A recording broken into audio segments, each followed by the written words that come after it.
Hi, welcome back to my channel க்ளோரியின் வீடு. இன்றைக்கி நம்ம இந்த வீடியோவில் நல்லா மணக்க நல்லா ருசிக்க சூப்பரான தேங்காய் பாலெல்லாம் விட்டால் ஒரு மீன் குழம்பும் நல்ல கருகப்பில்லை மிளகு எல்லாம் அரைச்சி சேர்த்த சூப்பரான ஒரு மீன் வறுவலும் எப்படி பண்ணலாங்கிறத பார்க்கலாம். இது ரொம்ப சூப்பராக இருக்கும், கண்டிப்பாக ட்ரை பண்ணி பாருங்கள். நம்ம சேனலை புதுசாக பார்க்குறவங்க சப்ஸ்கிரைப் பண்ணி வச்சுக்கோங்க, பெல் பட்டனையும் கிளிக் பண்ணி வச்சுக்கோங்க. அப்போ தான் நான் அடுத்தடுத்து போகிற ரெசிபிஸ் உங்களுக்கு நோட்டிஃபிகேஷனாக வரும். இப்போ நான் வறுவலுக்கு தனியாக பீசஸ் எடுத்து வச்சுருக்கேன். குழம்புக்கு தலைப்பகுதி வால் பகுதியை தனியாக எடுத்து வச்சுருக்கேன். அந்த பக்கம் அரிசி ஊற வச்சுருக்கேன் சாதத்துக்காக. அந்த பக்கம் புளி ஊற வச்சுருக்கேன். இப்போ வறுவலுக்கு முதல்ல பெசரி வச்சிடலாம். இப்போ கருவேப்பிலை நமக்கு ஃப்ரெஷ்ஷாக வேணும். நம்ம குட்டி தோட்டத்தில் இருக்கிற குட்டி கருவேப்பிலை செடியிலேருந்து கொஞ்சம் கருவேப்பிலையை பறித்து எடுத்துக்கலாம். இப்போது வறுவலுக்கு என்னென்ன அரைக்கலாங்கிறத பார்க்கலாம். பாக்ஸில் மிளகு கம்மியாக இருக்குது, அதனால் நான் ரீஃபில் பண்ணிக்கிறேன். இப்போ ஒரு டேபிள் ஸ்பூன் நிறைய சோம்பு எடுத்திருக்கேன் ஒரு மிக்சி ஜாரில். அதே அளவு ஒரு டேபிள் ஸ்பூன் கிட்ட மிளகு, நிறைய ஒரு 5-6 கொத்து கருவேப்பிலை நல்லா கழுவிட்டு சேர்த்துக்கோங்க. அதுக்கப்புறம் கொஞ்சமாக ஒரு 1/2 டீஸ்பூன் கிட்ட சீரகம், ஒரு கை நிறைய பூண்டு. இதை தோலோடையும் போட்டுக்கலாம், தோல் இல்லாமல் உரிச்சிட்டும் சேர்த்துக்கலாம். தண்ணி இல்லாமல் முதல்ல அரைச்சி எடுத்துட்டு அதுக்கப்புறம் கொஞ்சமாக ஆயில் சேர்த்து அரைச்சி எடுத்துக்கலாம். இப்போது அரைச்சதை ஒரு பவுலில் மாற்றிக்கலாம். இப்போது இதுக்கு தேவையான அளவு உப்பு, கலருக்காக காஷ்மீரி மிளகாய்த்தூள் 1 டீஸ்பூன், அப்புறம் தனி மிளகாய்த்தூள் 1 டீஸ்பூன். நம்ம மிளகு நிறைய சேர்த்துருக்கோம், அதனால் காரம் பார்த்து சேர்த்துக்கோங்க. இதுக்கு ஒரு சின்ன எலுமிச்சம்பழம் நான் புழிஞ்சு எடுத்துக்கிறேன் அதோட ஜூஸை. எலுமிச்சம்பழம் இல்லைன்னா புளியை ஒரு சின்ன நெல்லிக்காய் சைஸை சேர்த்து அரைச்சிக்கோங்க அரைக்கிறப்போ. இப்போ இது எல்லாத்தையும் நல்லா பெசரிக்கலாம். மஞ்சள் தூள் போட மறந்துட்டேன், அதனால் கொஞ்சமாக மஞ்சள் தூள் போட்டுக்கலாம். இப்போ எல்லாத்தையும் நல்லா மிக்ஸ் பண்ணிவிட்டு நம்ம மீனை எல்லாத்தையும் அது கூட சேர்த்து நல்லா மீனை நல்லா பெரட்டி எடுத்து வச்சிடணும். அந்த வயிற்று பகுதி எல்லாமே நல்லா மீன் தடவி இது இப்போ மூடி வச்சிடலாம். இப்போ இது மசாலா ஊறிட்டு இருக்கட்டும்.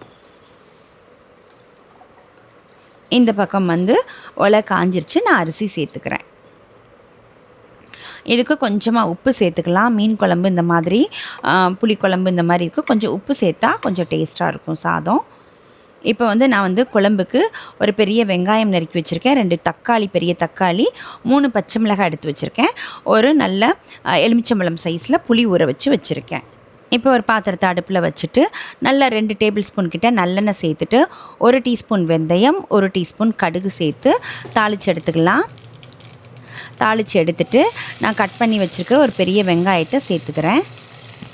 சேர்த்துட்டு நல்லா வதக்கி எடுத்துக்கலாம். இது கூட ஒரு 3 பச்சை மிளகாய் சேர்த்துருக்கேன், லைட்டாக கீறிட்டு சேர்த்துக்கலாம். இப்போ இதுக்கு தேவையான அளவு கொஞ்சம் கருவேப்பிலையும் சேர்த்துக்கலாம். இப்போ வெங்காயம் நல்லா கொஞ்சம் வதங்கினதுக்கப்புறம் நம்ம ஒரு 2 தக்காளி கட் பண்ணி வச்சுருக்கேன், அதையும் சேர்த்துக்கிறேன். இப்போ நமக்கு தக்காளி நல்லா குழைவாக வேகணும், அதனால் கொஞ்சம் லோ ஃப்ளேமில் மூடி வச்சிடலாம். இப்போது நம்ம தக்காளி நல்லா வெந்துருச்சு, நல்லா கரண்டியால் நல்லா மசிச்சு விட்டுக்கலாம். இப்போ இதுக்கு தேவையான மசாலா சேர்த்துக்கலாம். கொஞ்சமாக மஞ்சள் தூள், காரத்துக்கு தேவையான மிளகாய் தூள், அதே அளவு மல்லித்தூள், குழம்பு மல்லித்தூள் சேர்த்துக்கலாம். சேர்த்துட்டு இதை நல்லா எண்ணெயிலேயே நல்லா பெரட்டி எடுத்துக்கலாம். அப்போ தான் கொஞ்சம் காரமும் குறையும், குழம்போட கலர் சூப்பராக இருக்கும். நல்லா மிக்ஸ் பண்ணிவிட்டு நான் கலருக்காக கொஞ்சம் 1/2 டீஸ்பூன் காஷ்மீரி மிளகாய் தூள் சேர்த்துருக்கேன். இப்போ புளியை கரைச்சி வச்ச புளியை மொத்தமும் சேர்க்காம ஓரளவு கொஞ்சம் முக்கால்வாசி சேர்த்துட்டு அதுக்கப்புறம் தேவையான அளவு உப்பு சேர்த்துட்டு நம்ம செக் பண்ணி பார்த்துட்டு நம்ம கூட குறைய சேர்த்துக்கலாம். முதல்ல புளிப்பு ஜாஸ்தியாக இருந்துச்சுன்னா குழம்பு நல்லா இருக்காது. மீன் குழம்பை பொறுத்தளவு காரம், புளிப்பு, உப்பு ஈக்குவலாக இருக்கிறப்போ ரொம்ப சூப்பராக இருக்கும். இப்போ எனக்கு புளி கொஞ்சம் பத்தாமல் இருக்குது, அதனால் நல்லா புளியை கரைச்சிட்டு நான் மிச்ச புளியையும் நல்லா சேர்த்துக்கிட்டேன். குழம்பு கொஞ்சம் தண்ணியாக இருக்கிற மாதிரி இருந்தது, அதனால் கொஞ்சமாக ஒரு 1/2 டீஸ்பூன் திருப்பவும் நான் மல்லிப்பொடி சேர்த்துக்கிட்டேன், கொத்தமல்லி பொடி சேர்த்துக்கிட்டேன். இப்போ ஒரு பூண்டை நல்லா தட்டி தோலோடு சேர்த்துக்கிட்டேன். தாளிக்கும் போது கூட வேணாலும் பூண்டு சேர்த்துக்கலாம், லாஸ்ட்டாக கூட சேர்த்துக்கலாம். இப்போ நல்லா நல்லா கொதிக்கணும். கொதித்து கொஞ்சம் கெட்டியாகணும் குழம்பு.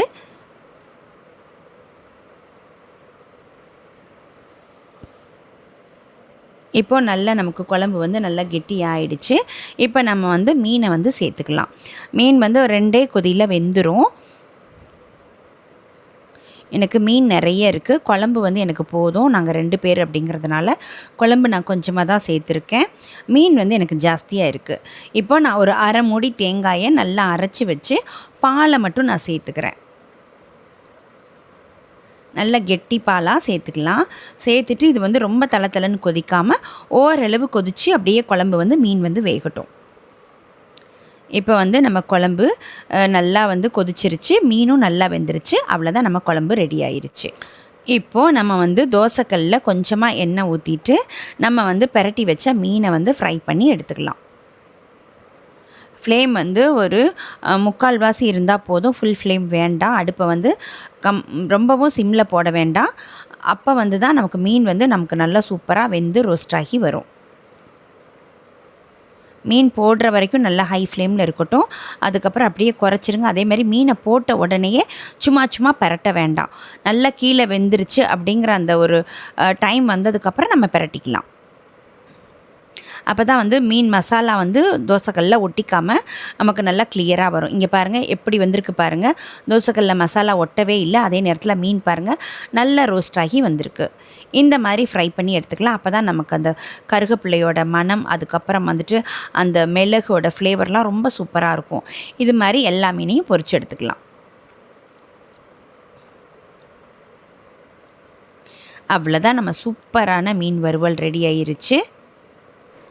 இப்போ நம்ம சூப்பரான லஞ்ச் மெனு நமக்கு ரெடி ஆயிருச்சு. வாங்க என்னென்ன செஞ்சுருக்கேங்கிறத பார்க்கலாம். நல்லா சுட சுட சோறு,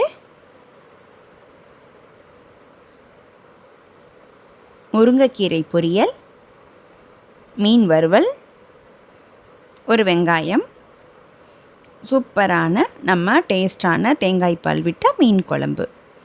கண்டிப்பாக அது உங்களுக்கு பிடிக்கும்னு நினைக்கிறேன். கண்டிப்பாக ட்ரை பண்ணி பார்த்துட்டு எப்படி இருந்ததுன்னு லைக் பண்ணுங்கள், ஷேர் பண்ணுங்கள், சப்ஸ்கிரைப் பண்ணுங்கள். தேங்க்யூ.